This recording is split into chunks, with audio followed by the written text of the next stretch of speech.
So we were pleased today to be joined by California State Senator Scott Wiener. Senator Wiener was elected in November 2016 and represents District 11 in the state Senate, which includes all of San Francisco and some of the surrounding areas.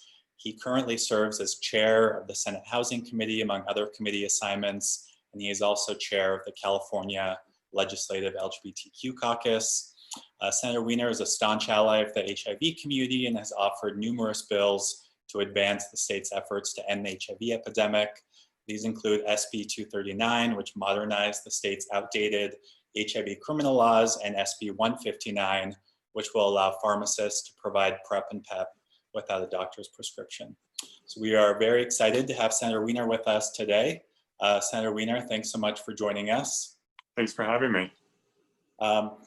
First, I'm just hoping you can talk generally about your experience collaborating with community-based organizations and academic institutions and why these partnerships are so critical to the legislative process. Sure.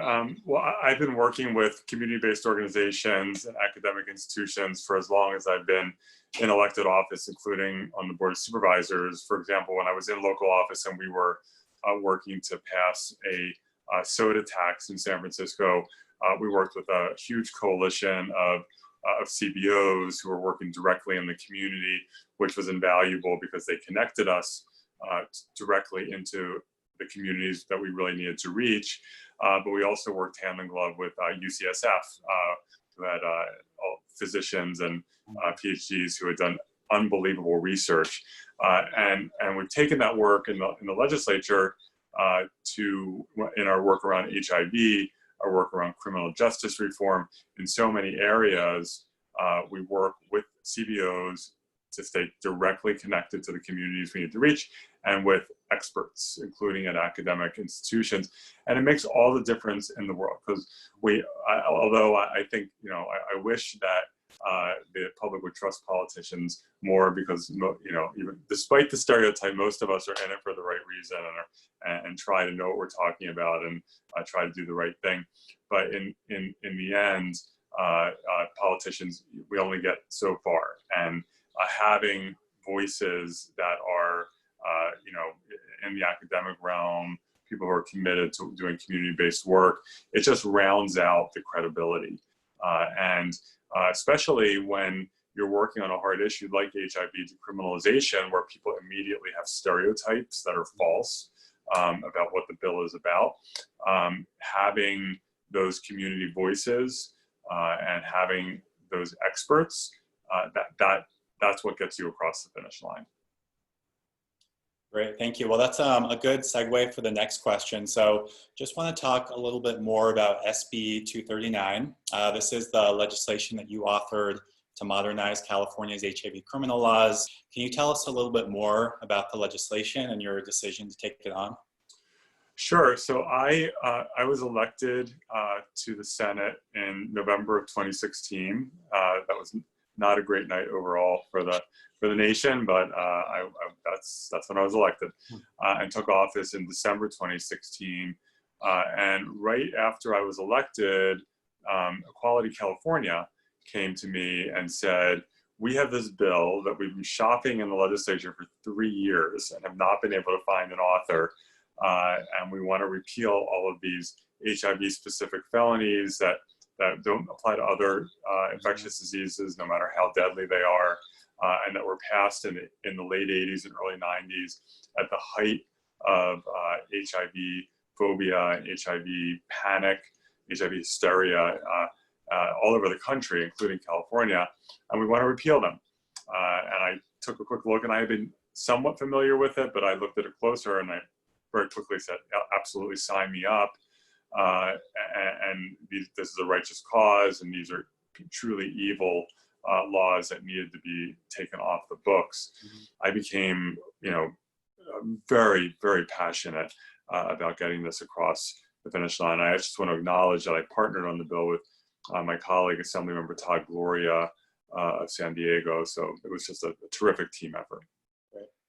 Yeah, and I think, you and I certainly understand how terrible these laws were, but it was certainly not easy from kind of a public opinion perspective. So I wanted to talk a little bit about the research, and you mentioned this already. So the California HIV/AIDS Policy Research Centers and the Williams Institute at UCLA had done this research where they pulled data from the California Department of Justice and looked at who had been impacted.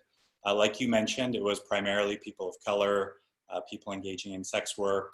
So I'd love to hear more about that research and how it really helped to shape the conversation and ultimately get the bill passed. Well, it helped break the stereotype of again, this psychopathic man trying to infect other people, and those people exist, but again, they're super rare. They're not the people being targeted. And so what we learned, I'm probably going to be a little bit off on the statistics, but this is approximate, that about 10% of people living with HIV in California are women.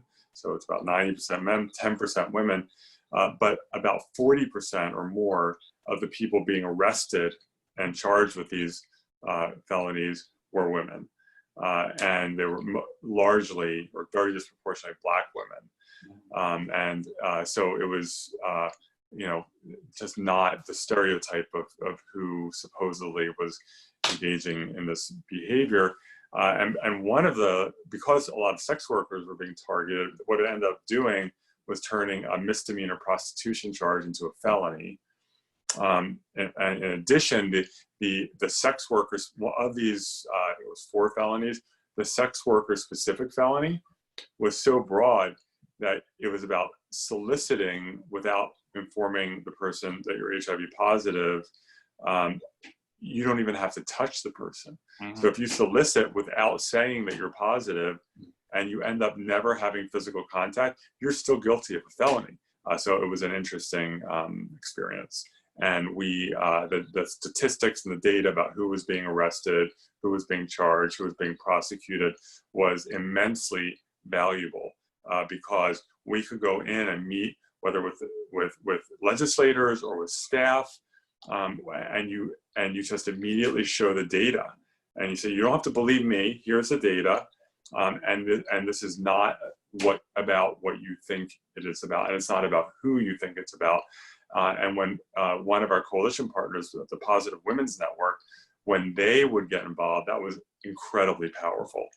So those statistics were very important for our effort. Well, just want to thank you again for making time. I think it goes without saying that we couldn't have asked for a better champion to get this bill through the legislature, and just appreciate your ongoing leadership on HIV issues. So thank you so much. We really appreciate it. Yeah, thank you for what you do, and thank you for having me.